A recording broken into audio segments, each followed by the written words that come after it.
श्री थोल थिरुमा वालवन जी, श्री थोल थिरुमा वालवन जी.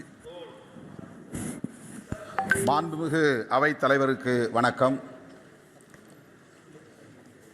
என்னை தேர்ந்தெடுத்த சிதம்பரம் தொகுதி வாக்காளர் பொதுமக்களுக்கும்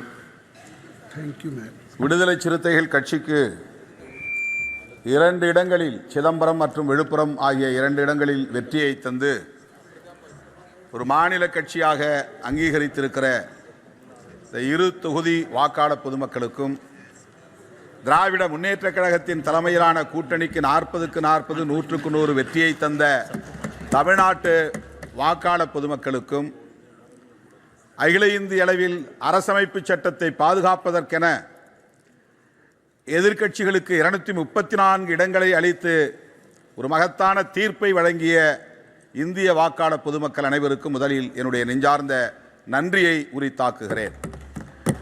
குடியரசுத் தலைவரின் உரை மீதான நன்றி தெரிவிக்கும் தீர்மானம் 240 இடங்களில் மட்டுமே வெற்றி பெற்றிருக்கிற பாரதிய ஜனதா கட்சிக்கு தனி மெஜாரிட்டி கிடைத்திருக்கிறது என்ற தவறான தகவலை பேசியிருக்கிறார் நம்முடைய குடியரசுத் தலைவர். அதுவே ஆளும் கட்சி அவருக்கு நன்றி செலுத்த கடமைப்பட்டிருக்கிறது. ஆனால் எதிர்க்கட்சிகள் மக்களுக்கு நன்றி சொல்ல கடமைப்பட்டிருக்கிறோம். அரசமைப்பு சட்டத்திற்கு எதிரான பிற்போக்கு சக்திகளை எதிர்க்க வேண்டும், வீழ்த்த வேண்டும் என்பதுதான் இந்தியா கூட்டணியின் ஒரே நிலைப்பாடாக இருந்தது. திரு ராகுல் காந்தி உள்ளிட்ட இந்தியா கூட்டணி கட்சிகளின் தலைவர்கள் அனைவரும் ஒருமித்த குரலில் நாட்டு மக்களுக்கு விடுத்த ஒரே வேண்டுகோள், இந்திய அரசமைப்பு சட்டத்திற்கு பெரும் ஆபத்து சூழ்ந்திருக்கிறது. பாரதிய ஜனதாவின் தலைமையிலான கூட்டணி கட்சிகள் ஜனநாயகத்தை அழிக்க துடிக்கிறார்கள், அரசமைப்பு சட்டத்தை சிதைக்க துடிக்கிறார்கள். நீங்கள் எங்களை ஆட்சி அமர்த்த வேண்டும் என்பதை விட இந்த அரசமைப்பு சட்டத்தை பாதுகாக்க முன்வாருங்கள் என்றுதான் வேண்டுகோள் விடுத்தோம். இந்தியா கூட்டணி தலைவர்கள் விடுத்த வேண்டுகோளை ஏற்று இந்திய வாக்காளர் பொதுமக்கள் 234 தொகுதிகளில் வெற்றியை தந்து ஒரு வலுவான எதிர்க்கட்சி அணியாக இன்றைக்கு இந்த அவையிலே அமர வைத்திருக்கிறார்கள். இது ஆளும் கட்சிக்கு மக்கள் தந்திருக்கிற படிப்பினை, பாடம் புகட்டி இருக்கிறார்கள். பல்லில்லாத பாம்பை போல, கொம்பில்லாத மாட்டை போல இன்றைக்கு வலுவில்லாத பாஜகவாக இந்த அவையிலே ஆளுங்கட்சி அமர்ந்திருக்கிறது. இந்த பாடத்தை புகட்டிய வாக்காளர் பொதுமக்களுக்கு நான் மீண்டும் ஒரு முறை நன்றி சொல்ல கடமைப்பட்டிருக்கிறேன். நீட் தொடர்பாக இங்கே பலரும் பேசியிருக்கிறார்கள். அதில் ஏராளமான முறைகேடுகள் நடந்து வருகின்றன. NTA நேஷனல் டெஸ்டிங் ஏஜென்சி அந்த அமைப்பை முதலில் கலைக்க வேண்டும். அது பொறுப்பேற்ற பிறகு ஏற்பட்டிருக்கிற முறைகேடுகள் இன்றைக்கு வெளிச்சத்திற்கு வந்திருக்கின்றன. அந்த அமைப்பை கலைப்பதோடு நீட் தேர்வையே முழுமையாக தேசிய அளவில் நீக்க வேண்டும் என்று நான் வலியுறுத்த கடமைப்பட்டிருக்கிறேன். தமிழ்நாடு அரசு நீட் தேர்வை முழுமையாக விலக்க வேண்டும் என்று ஒரு முறைக்கு 2 முறை தீர்மானம் நிறைவேற்றி குடியரசுத் தலைவரின் ஒப்புதலுக்கு அனுப்பி வைக்கப்பட்டிருக்கிறது.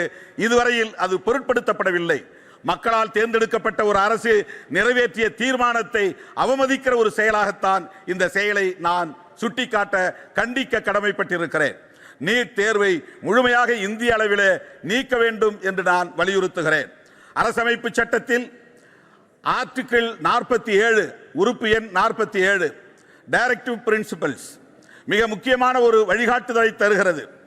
இந்திய அளவிலே இந்திய ஒன்றிய அரசு போதைப் பொருள்களையும் சாராயத்தையும் முழுமையாக நீக்குவதற்கு, விலக்குவதற்கு உரிய நடவடிக்கைகளை மேற்கொள்ள வேண்டும் என்று வழிகாட்டி இருக்கிறது. அதன் அடிப்படையில் 1954 ஒரு கமிட்டி உருவாக்கப்பட்டது, மதுவிலக்கு விசாரணை குழு. அது அளித்த அறிக்கை 1958 நடைமுறைப்படுத்த வேண்டும் என்று பரிந்துரைத்தது. ஆனால் இந்திய ஒன்றிய அரசு இதுவரையில் அதை நடைமுறைப்படுத்துவதற்கு எந்த முயற்சியையும் மேற்கொள்ளவில்லை.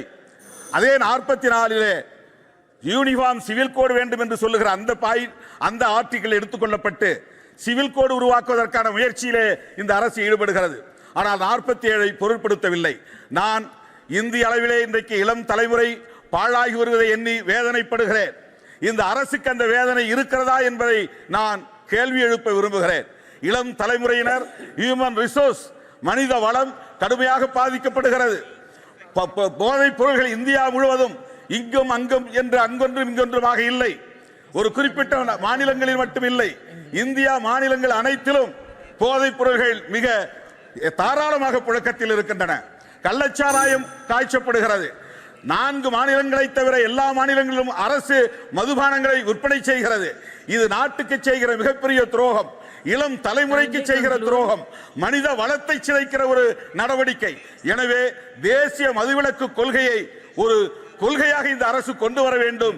இந்தியா முழுவதும் மதுவிலக்கை நடைமுறைப்படுத்த வேண்டும், போதை புழக்கத்தை தடுக்க வேண்டும் என்று வேண்டுகோள் விடுத்து இந்த வாய்ப்புக்கு நன்றி கூறி அமர்கிறேன். நன்றி, வணக்கம்.